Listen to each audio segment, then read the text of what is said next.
cusub tahay fadlan ku cusub tahay YouTube channel subscribe sar video na like sar aad iyo aad buu maasan tahay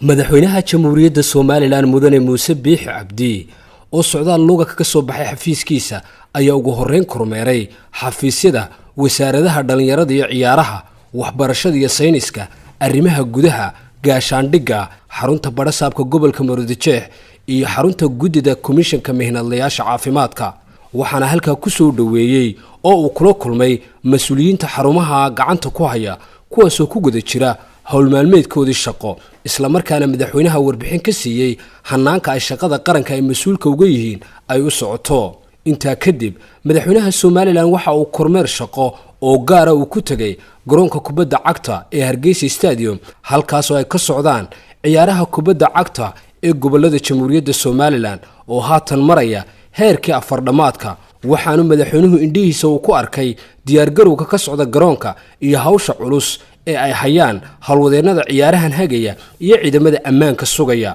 waxaanu isla garoonka kubadda cagta Hargeysa Stadium dhexdiisa madaxweynuhu uu kula kulmay salaadiin cuqaal iyo siyaasiyiin degmada Axmed Dhagax ee uu garoonkani ku yaalo Suldaan Barre Xaaji Xuseen Caraale Suldaan Xuseen Xaaji Cabdi Cabdilaahi iyo siyaasi Jamaal Aydiid ayaa dul istaagay sida ay nabadgelyada u dhowrayaan isla markaana ay u garab taagan yihiin halwadeennadan ciyaarahan ku hawlan waxaana madaxweynaha Soomaaliland uga mahad celiyeen kormeerka uu ku yimi garoonka kubadda cagta ee Hargeysa Stadium waxaan ka xumahay oo aad iyo aad uga xumahay wixii shalay halka ka dhacay baan aad uga xumahay waxa dhigaya wadadan cidna la tashanayn waxaan leenahay feejigan uu yeelanayna wixii caawa buka ee nabar ku dhacay Ilaahay haynoo shaafiyo dadka shacabkana waxaan leenahay ciidankiina qoryo haysta idin ilaalinaya habeen iyo maalin biso jeeyo qoryo ku laacsan faraha la laacsan halaga daayo ciidanka qacmaha ciyaarta si fiican loo daawado in cid nabadgelyo dara watana waxaan diyaar baan inaan wax kala qabano booliiska diyaar baan inaan wax kala qabano maantana waa ilaalinaynaa berintana waa ilaalinaynaa waxaan u ballan qaadaynaa odayaasha iyo dadka heeganka ku jira oo dhan inaan la shaqeyno booliiska gacan siino dadka dhaawacana Allah dabiibo oo Allah caafiyo wasiirka arrimaha gudaha ee Jamhuuriyadda Soomaaliland Maxamed Kaahin Axmed taliyaha ciidanka booliiska Soomaaliland sareeyo guuta Maxamed Aadan Saqadhi iyo barasaabka gobolka Maroodijeex Jaamac Xaaji Axmed ayaa iska dawmaray ujeedada looga gol leeyahay ciyaaraha iyagoo fariin u diray taageerayaasha gobolada Soomaaliland dad badan waxay islahaayeen Soomaaliland kari maysan ciyaarahan la fuliyo wayna socdeen waana la fuliyo waxaynu u baahanahay markaa mar walba meesha qiimaheenu uu saaran yahay ama xaaladeennu ay aad iyo aad wax inoogu kordhinayso inay dadweynaheennuna ku shaqeeyaan ciyaartoydana waxaan leenahay ninku ciyaartoy maaha hadduu qaadan waayo in laga badiyey marka waxaan leenahay nabadgelyada ha la ilaaliyo annagoo ka fikirayna amniga guud ee ciidanka runtii waanu soo badinaa nabadgelyaduna way sugantay ciidankuna runtii aad iyo aad baan u ammaanaynaa siduu u shaqeeyo dadkuna si fiican bay noola shaqeeyaan haday xaafadda tahay haday guud ahaan ba tahay maaragtay dadka ka soo qayb gala runtii dhalinyarada waxa ku abuuran caadifad iyo kulli dhalinyaranimo wax kala dhigo inta ka sareysa ma jirto amnigu wanaagsan yahay ciidamada booliiska waanu u mahadnaqaynaa oo heegan ku jira mar walba amniga ilaalinaya qolada reer baligubeedle si wacan bay ciyaarayeen timamka ugu adag bay ahaayeen kubad baa la ciyaarayaa inayna inaga xumaanin oo caalamka oo dhan baa laga daawanayaa madaxweynaha Jamhuuriyadda Soomaaliland mudane Muuse Biixi Cabdi ayaa sheegay in ciyaaraha gobolada Soomaaliland ay haatan dalka Soomaaliland u soo jiideen sumcad weyn isla markaana ay muujiyeen awoodda xirfadeed ee dhalinyarada Soomaaliland ay leeyihiin waxaan Ilaahay ma hadana sidii wanaagsanayd ee ciyaaruhu inoogu socdeen iyo dhalinyarada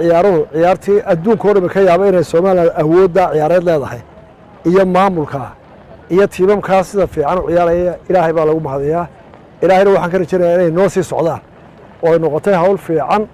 oo aad iyo aad dalkeena iyo sumcaddeena iyo dhalinyarada kor u qaaday anu shana ciyaartaa waa daawanay waxaan ka xumahay labada tiim ciyaarayay